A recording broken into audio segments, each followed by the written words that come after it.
Assalamu alaikum students. We have completed with chapter 1 explanation, and now we will start with chapter 2 material properties with subtopic elements. I will introduce what is an element in today's video.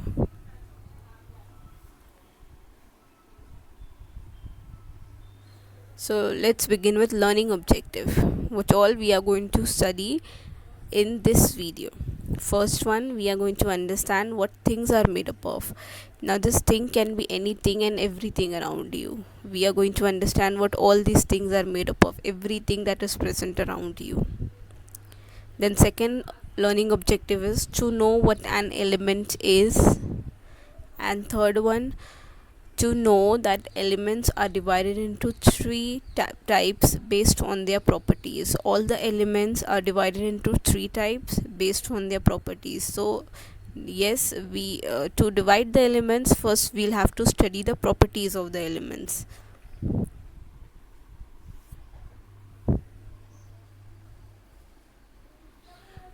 Okay, so you can see this image below.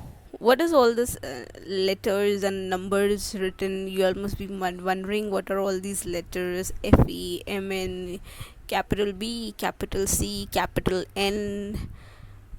So all these are nothing but elements. Elements written with their symbols. These are the symbols of elements. Like in to make it easy, I can say that these are the short forms of elements,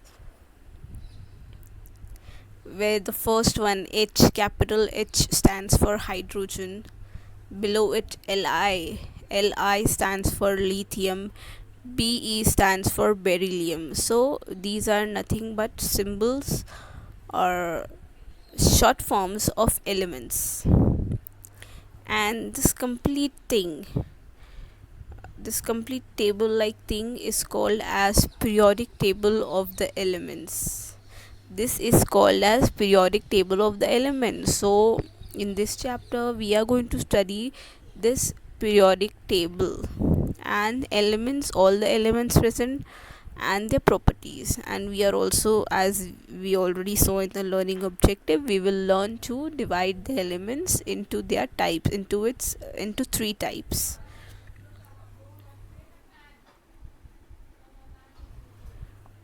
What are all this? Chlorine, nitrogen, gold, silver, helium, oxygen, mercury, hydrogen, sodium. These are nothing but elements. These are few example of elements. Now, before starting elements, we will see what are things made up of. Things can be anything and everything present around you. Look around you. Can you see anything made of wood? Maybe your bed, sofa set, or cupboard. Anything made up of plastic? Chairs. Yes, chairs are made up of plastic or any other thing, or anything made up of cotton. Your pillow, your bed sheet, bed cover. Yes. So wood, plastic, and cotton are nothing but examples of materials. These are nothing but these are materials. Okay, wood, plastic, cotton are nothing but materials. Materials are the different types of matter that things are made up of. We in previous chapter we studied different states of matter. Now these materials are made up of these states of matter. Either it can be a solid, a liquid, or a gas.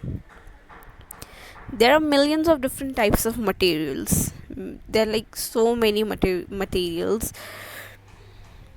How we use a material depend on its property, what the material is like, and how it behaves. We are going to study that. For example, wood is stiff and strong and it looks attractive, so it is used a very good material to make tables, chairs, sofa sets, beds, etc.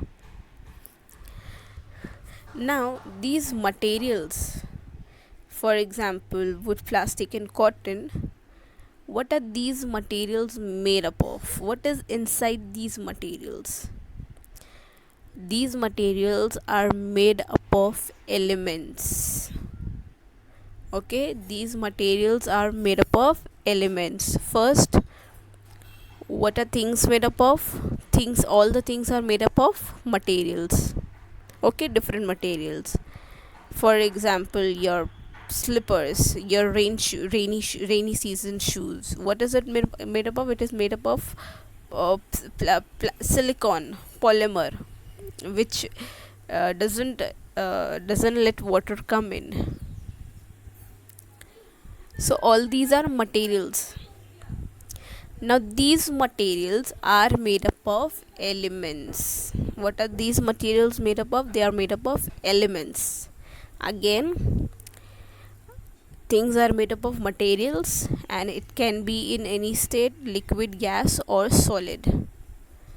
And these materials are further made up of elements. So we will see what an element is now.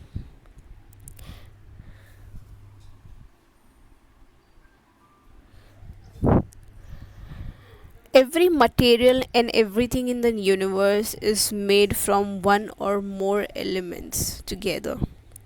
An element is a substance that cannot be split into anything simpler. Okay, science has come along a long way since Aristotle's theory of air, water, fire, and earth. Now, science has identified total 90 natural occurring elements. 90 or 92, the number varies. So there are 90 or 92 elements that were found naturally on earth. Scientists have made at least another 25 other elements. Each element is made up of its own type of particles, which is unique to that element, and every element has its own property. Now, first element, materials are made up of elements, and elements are cannot be split into anything simpler. There are natural occurring elements also, and there are elements that were made by scientists. So these elements have their own properties. Each and every element, there are total 119 elements in the periodic table, so each and every element have its own unique properties of one element. Properties of one element is different from the properties of another element. For example, properties of oxygen will be different from properties of carbon. Properties of carbon will be different from properties of hydrogen.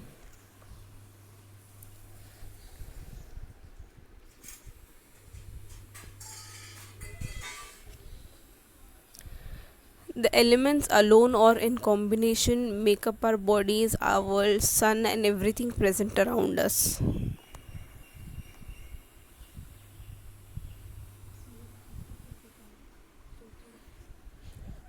Now, the most common elements, the most abundant elements in the earth's crust is oxygen.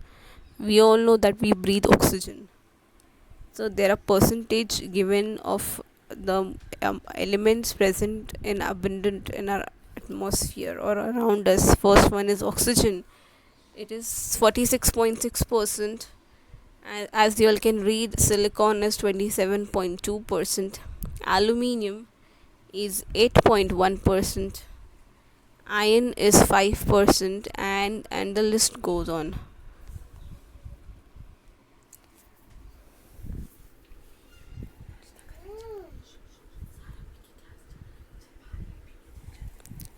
Now we are going to randomly see properties of few elements, like for example potassium.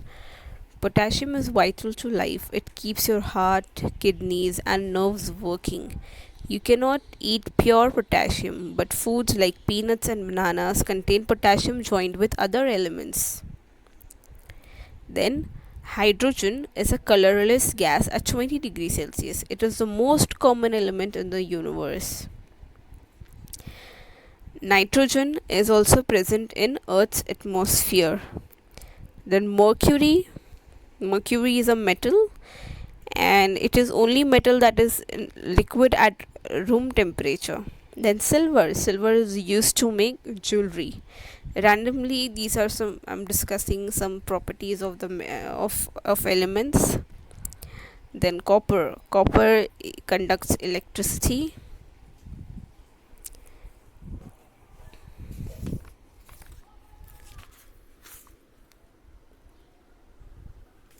So based on the properties of elements, they are divided into three types: metals, non-metals, and metalloids. They are divided into three main categories. First is non-metals, metals, and metalloids.